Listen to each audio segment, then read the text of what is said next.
I'm Mark McCarthy with the Star-Herald, and today on Table Talk, we're joined by Chris Wilson and Shelley Hall with Valley Youth Connections. Thank you both for coming in. Thank you. So tell us a little bit about the programs that you guys have in place. We have a lot of programs. We have day reporting, which is a day service. We transport the kids, we feed them, and they get that one-on-one individual help with schoolwork, with academics. We also have evening reporting. We have family support, intense family preservation. We've just started having groups. We have a processing group for all of our school kids that attend. And then we have a trauma group that is on Mondays and Wednesdays. We have a substance abuse program that is on Tuesdays and Thursdays.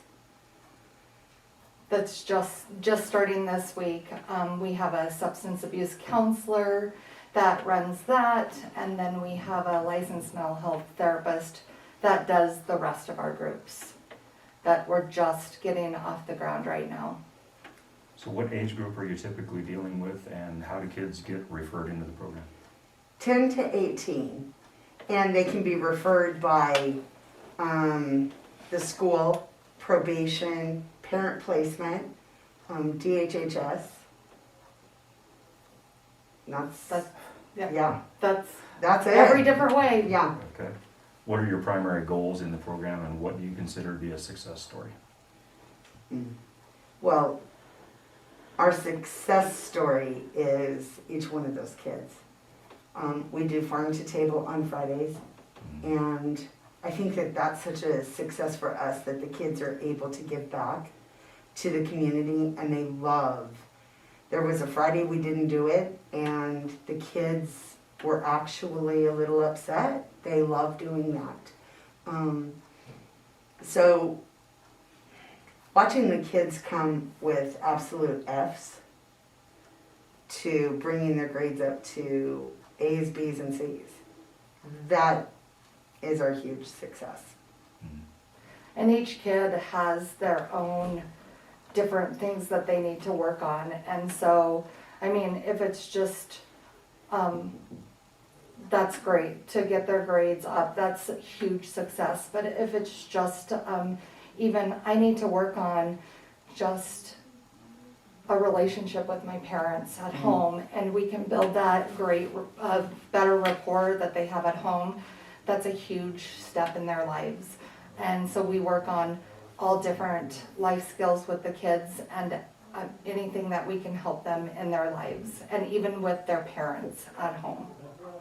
I know one of the things that you focus on, in addition to the schoolwork portion of it, is the interaction that you guys and your staff have with the kids, and building those relationships and making the kids more comfortable. Absolutely. We have kids that have left any number of our programs that come back to see us, that call us to share their good news, what's happening with them. And so we build that connection. That is, when we thought about a name 3 years ago, it was that we want to make a connection with these kids.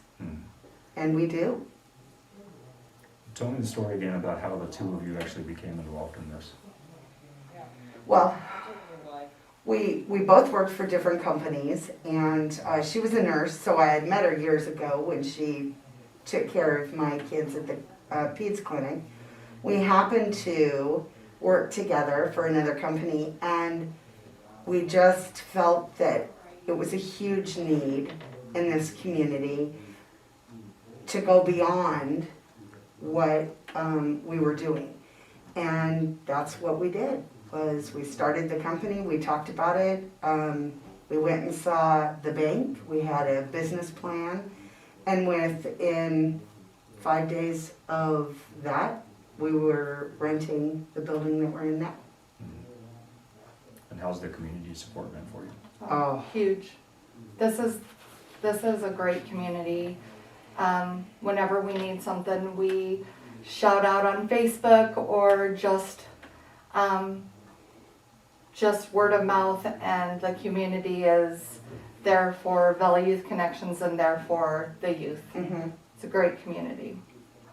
We have sober riders that support us and our endeavors. We have people in the community that just donate money for the scholarships, because during the summer months you may have a kid who is not quite at that age to leave home alone, and parents have to work, so there's scholarships available for kids to come in the summer. Now, Chris, you have a personal connection with law enforcement with your son being a Scottsville police officer, but tell us a little bit about, you guys bring in law enforcement and have them interact with the kids and get a positive interaction going in 4 that months, way. yeah, 4 months after we opened, we had a huge basketball tournament with law enforcement and our kids in the front parking lot.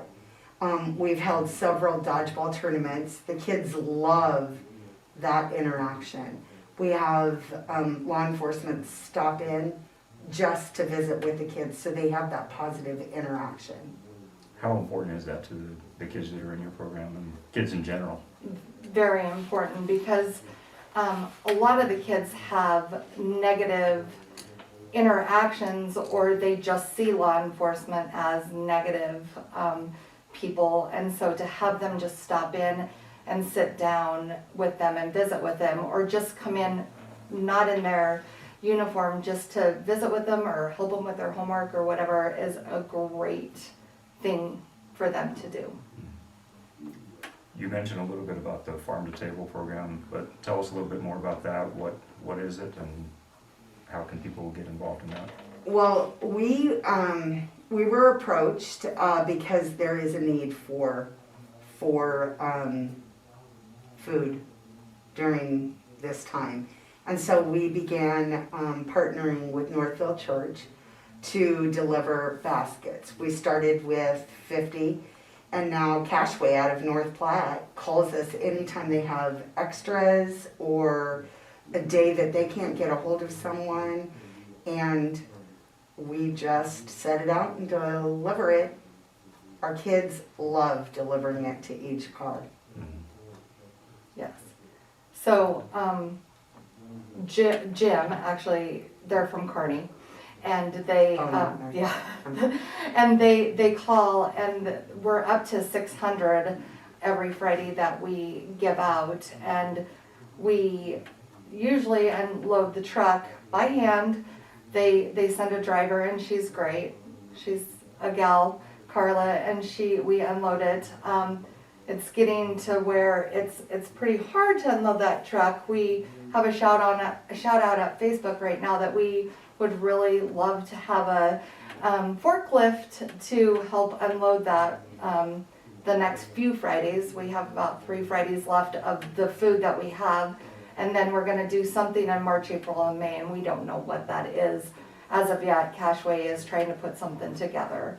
So if we could get forklift, that would be great. That would be fabulous. Just unload those 10 pallets rather than, the 100 pieces on each one. What does it say to you about the need in the community? You guys are located on the Beltline Highway between Broadway and Avenue B, Yes. but you go by on Friday mornings, there's cars lined up all the way out your parking lot and Into back the up street. Broadway. And we so appreciate the patience that our neighbors have. We have contractors, to the right of us, and State Farm to the left. I know that it's an inconvenience for them for 2-3 hours on a Friday morning, but they've been really good about assisting and being patient with all the traffic. But there's a huge need in this community. There is. We had the Scottsbluff PD actually here last Friday. They were actually helping us unload the truck and getting the cars through as fast as we could. They help to This last deliver Friday. the food to the vehicles as well. That's good. Yes. Yeah. So if somebody wants to contact you for information or about getting a kid into your program, how can they contact you? We have Facebook, obviously. We also have a website, valleyyouthconnections.com. And then they can always call us at 308-633-0110. And your Facebook page is under Valley Youth Connections? Yes, It is. Okay. thank you both for joining us. We wish you continued success with Valley Youth Connections, and thank you for what you're doing. Oh, Thank you, Mark. thank you. We appreciate it.